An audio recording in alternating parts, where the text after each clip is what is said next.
Hello and welcome everyone. Today I'm going to be talking about SLR versus SMS. And this is in response to the question asked by Syed after my presentation, after my video yesterday. So the query was, what is the difference between SMS and SLR? So what I thought today we would do is I'll show you how you can use ChatGPT to learn something new. Right? So suppose you want to learn the difference between SLR and SMS, how can we do it? Okay, so that is what I want to cover in today's session. So SMS is not the SMS that we sent on the phone, but here SMS refers to systematic mapping study. Okay, so I'm now going to switch to ChatGPT to cover these two topics, and then I will walk you through one example research paper which is on a systematic mapping study. Okay, let's get started.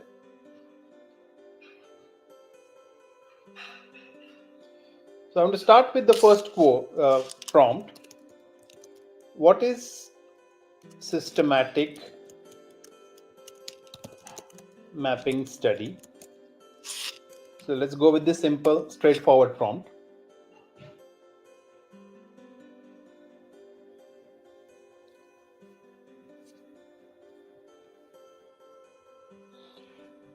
Okay, so what does it say here?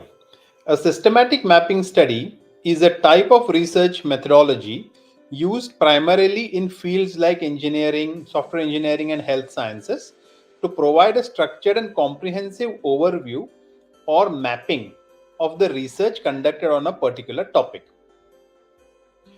This approach is designed to identify, categorize, and summarize existing research in order to reveal trends, gaps, and common findings in a defined area of interest.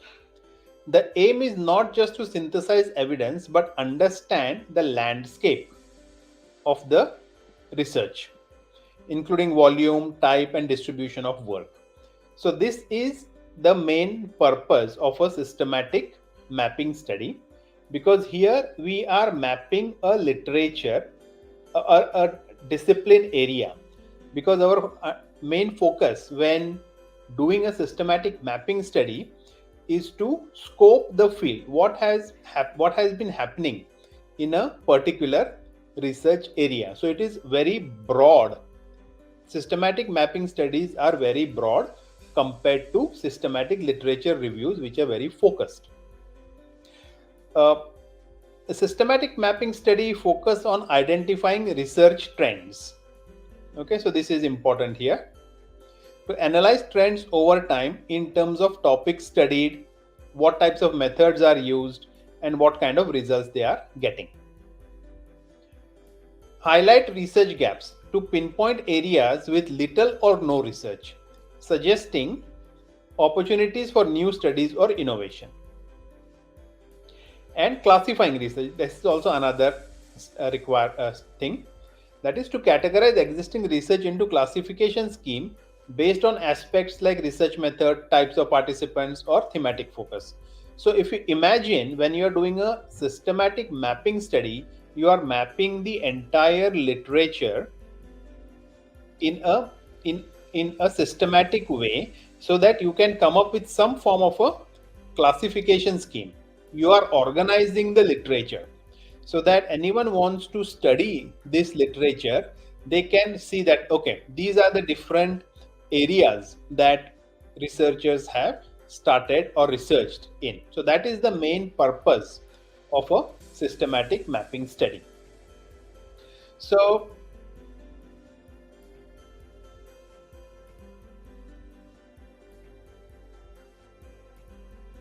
next thing is steps in a systematic mapping study. So these steps are fairly similar to a systematic literature review. However, the difference here is the research question is much broader, right, compared to systematic literature review, which is very focused. So here it says, like any scientific study, an SMS begins with the clear definition of one or more research questions. These questions guide the scope and focus of the mapping. You search relevant literature using keywords in the same way. You conduct screening of the studies similar to what you do in SLR.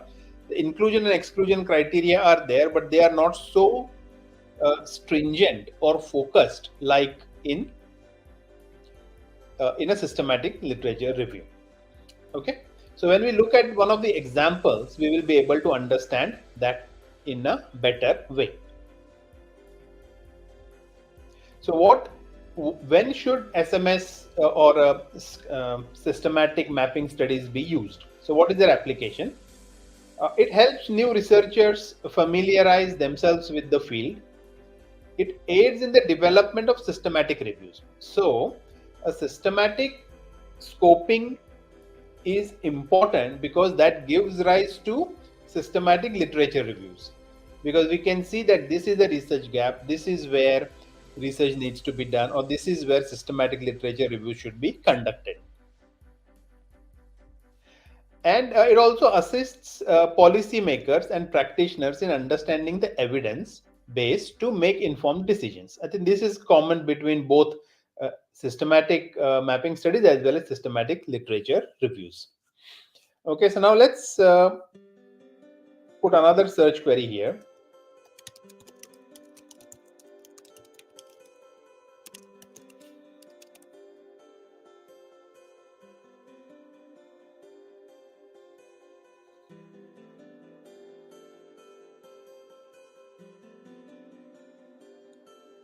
So what do we see here? A systematic mapping study and SLR are both rigorous methodologies used in research to synthesize existing literature, but they serve different purpose and follow different processes. So understanding the distinction between the two can help in selecting the right approach. Okay, so let's see systematic mapping study. We already saw the primary aim is to provide an overview of the research field. Yeah, so this is the main purpose, overview of the research field, categorize and visualize the distribution of work, and identify research trends and gaps. The focus is broad, aiming to categorize and map out the quantity and type of research available. It often answers questions about the nature of research contributions, like what topics are covered, how has the research output varied over time, and so on. Whereas a systematic literature review critically evaluates and synthesizes the findings from multiple studies to answer specific research questions. Okay, the goal here is to provide a detailed understanding and evidence-based answers concerning a particular phenomena or effect. So the focus here is very narrow, concerning more on depth rather than breadth, which is in the case of scoping studies. It might look into the effectiveness of interventions, accuracy of methods, or prevalence of any issues, right? So if you look at the main difference here is this is broad, this is narrower. Here we are doing critical analysis and synthesis, whereas here we are providing an overview. Okay, so those are the main at a conceptual level, that is the difference between these two types of studies. Now, in terms of methodology, search and selection for SLR, we use a broad search strategy. So sometimes you can even just use one word or a couple of words, because we want to get all possible research that has happened in that area. Okay, so we do not want to make it too specific. Whereas in case of SLR, we have to make it very narrow, because we only want to find specific research papers which answer that particular research question for which the SLR is being done. So here the inclusion and exclusion criteria are more complex, yeah, whereas here they are little bit relaxed. So it's simpler compared to here where it is more thorough.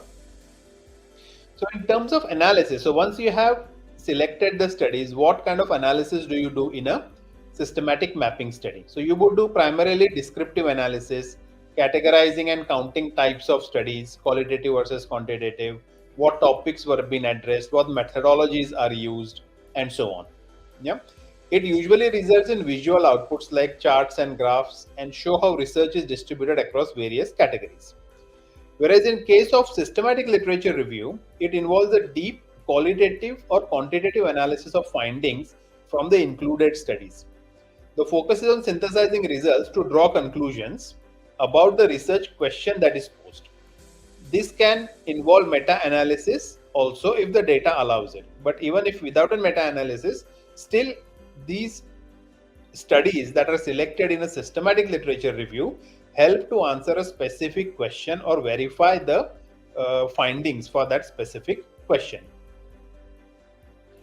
So what is the output? In terms of systematic mapping studies, the output is a series of maps. You have visual representations to help illustrate where concentrations of studies are happening, like what kind of methodologies are being used and where gaps might exist. Whereas in case of systematic literature review, if the result is a detailed synthesis. So this may include like a report on the effectiveness of a treatment or intervention, the accuracy of a diagnostic test, reliability of the methods. So the outputs here are more narrative, yeah, and designed to provide comprehensive answers to the questions that have been asked.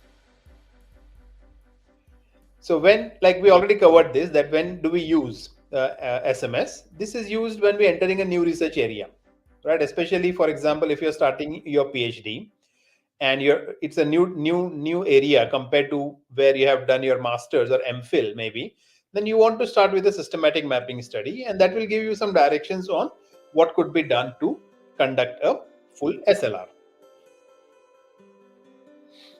Okay, so this may also bring you one question, that how is it different?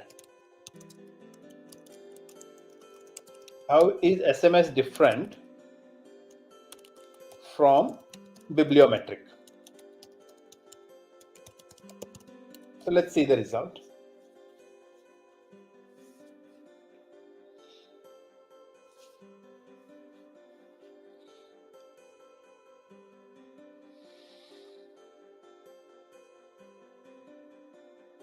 So the purpose and focus for SMS we already covered, so I will not go through that. But here in bibliometric analysis is generally used to quantitatively assess the impact and extent of research in a specific area using statistical methods to analyze various bibliometric data like citations, authors, journals, and so on. The approach focuses on relationships, structures, and impact of scientific publications. It involves various different things, like citation analysis, network analysis. That kind of shows you who are the most popular researchers in the field, who do they mostly collaborate with, what is the strength of their collaboration, and so on. So that is how the bibliometric analysis is different.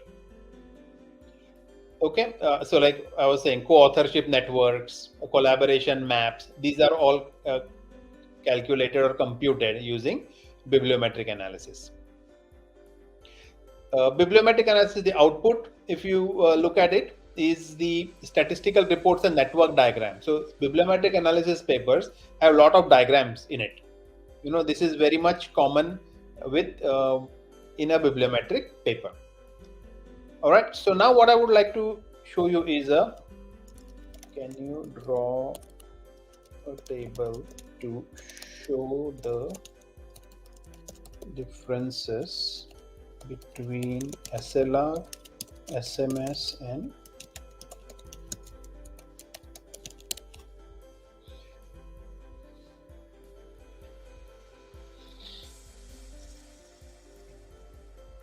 so this table will give you a good comparison of the various aspects of these three different methodologies. Each of them has a very specific purpose, right? And they follow a special methodology. And this is something that researchers can explore during their research. Okay, so I will share the link to this chat on the video description, so you can check it out yourself later. But this will help you so you can understand the purpose of SLR, SMS, and bibliometric, what is the main focus, how is the methodology different, what are the outputs, or which tools are being used, and so on.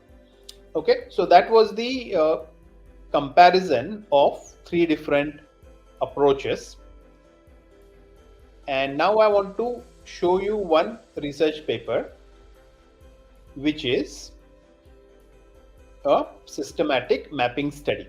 Okay, so we will see whatever we covered in today's session just now. This will be an example. It's a very recent paper, 2021, and the title of the paper is Information and Communication Technologies in Education 4.0, a systematic mapping study. It's from Brazil. So let's look at the abstract. Industry 4.0 technologies are being applied in the teaching and learning process called Education 4.0. However, there is no specification of what is being considered when developing technologies for education in 4.0 context. Therefore, so now this is the reason they have given. Therefore, we performed a systematic mapping study to investigate the information ICT proposed in Education 4.0. From a search in 4 search engines, 81 articles were extracted. The results elucidated aspects considered in Education 4.0, such as contextualized learning, student-centered learning, and so on. Okay, so I will show you the relevant parts of the paper, which will where you can see the difference compared to SLR. So this is background information. I think this is all not very relevant to show the difference, but I think the methodology section is where it will be useful. It will be clear. So the SMS protocol is based on the guidelines proposed by Kitchenham and Charters and Peterson 2015. An SMS aims to present a broad context of primary studies in a given area, identifying evidence about that topic as discussed by Kitchenham and Charters. The main objective of this research was developed based on the goal question metric paradigm and is described as analyze scientific publications for the purpose of characterize in relation to ICT that have been implemented taking into account Education 4.0. Okay, so I will show you the figure that will give you a clarity. So what has happened here is they have used these search engines, ACM, Scopus, Springer, and IEEE. And what they have done here is they have kept the keyword very broad, Education 4.0, because they are doing a scoping or a systematic mapping. They do not want the keyword or the search string to be too complicated, like in a SLR. So by doing that, what has happened is they have got all possible papers which have Education 4.0 listed, which is looks like around 1090 papers. Then they have put some inclusion criteria, some exclusion criteria. So 2 inclusion criteria and 5 exclusion criteria. And after that, they got 298 papers. And after second filtering, they got 81 papers. Okay. So what was the inclusion criteria? Publications that present a proposal for ICT in the context of Education 4.0. So this should be there in the paper. And publications that present experimental studies of pre-existing ICT in the context of Education 4.0. So these two are the inclusion criteria against which these 1090 papers were evaluated to get down to 290. And after reading the full paper, it was brought down to 81. And on the exclusion side, the first exclusion criteria is publication that do not meet the inclusion criteria, publications that do not have content available for reading and analyzing the data, such as case studies, cases where studies are paid or not available by search engines, publications that are part of grey literature, those that were not in English, and those that have already been included in other search engines, so duplicates. So that was their exclusion criteria. And The research question, the primary research question was very broad, as you can see. What ICT are being developed or applied for education in the 4.0 paradigm? So this big, broad research question is then broken down into sub-questions to 7 sub-questions. Was the study developed using any ICT to be considered to be 4.0? If so, which one? What are the levels of educational background covered in the study? And so on. So there are 7 questions here. And each of the question, they have provided an objective. Yeah, so for each question there is an objective, or the sub-question, sorry. And after that, they have this section on threats to validity. And this is important section for SMS or even for SLR, because here you have to show or explain what could make your study invalid. Yeah, so the threats to validity. So here they mention among the most common, they cite the construction of search engine string, which is this mapping we sought to mitigate by using only term education without adding any other terms with logical connectors, which could slightly restrict the search and return articles that would fit the scope of research. So basically what they're saying is that by keeping the search string very broad, they have allowed all possible studies to be harvested through their search. Another common threat to the validity is the study inclusion-exclusion bias. We seek to mitigate this threat by carrying out inclusion and exclusion process by 2 researchers who hold weekly meetings to discuss each article, especially those with no agreement with the applied criteria. So read through this as well. This is also relevant to know.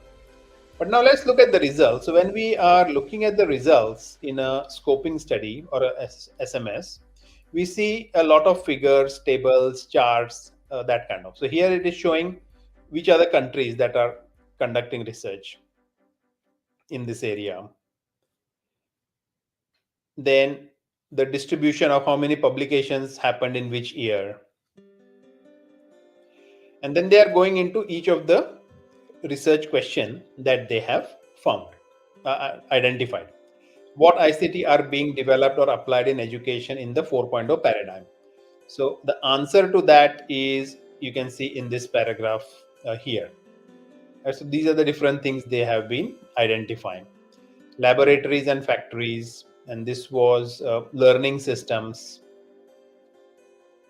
simulation related technologies, AI, multimedia, Internet of Things, robotics.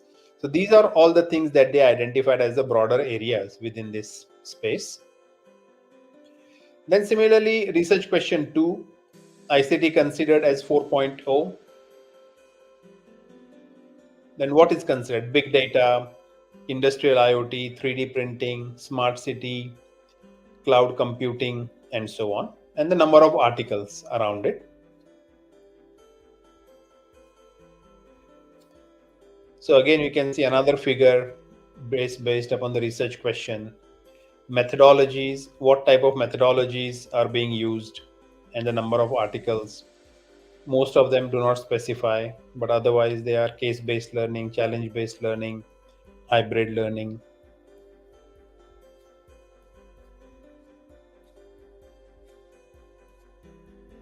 And in the end, now here they have developed a classification scheme. So based upon Industry 4.0, ICT, contextualized education, student-centered skills, and others. So this is how they have kind of mapped the literature in this thing. So this is one of the typical outcomes from a systematic mapping study, to come up with some kind of a classification.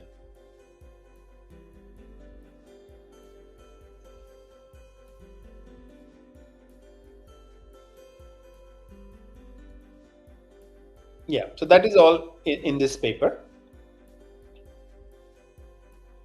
Okay, so that is all I wanted to cover in response to the question that was asked by Syed Hassan.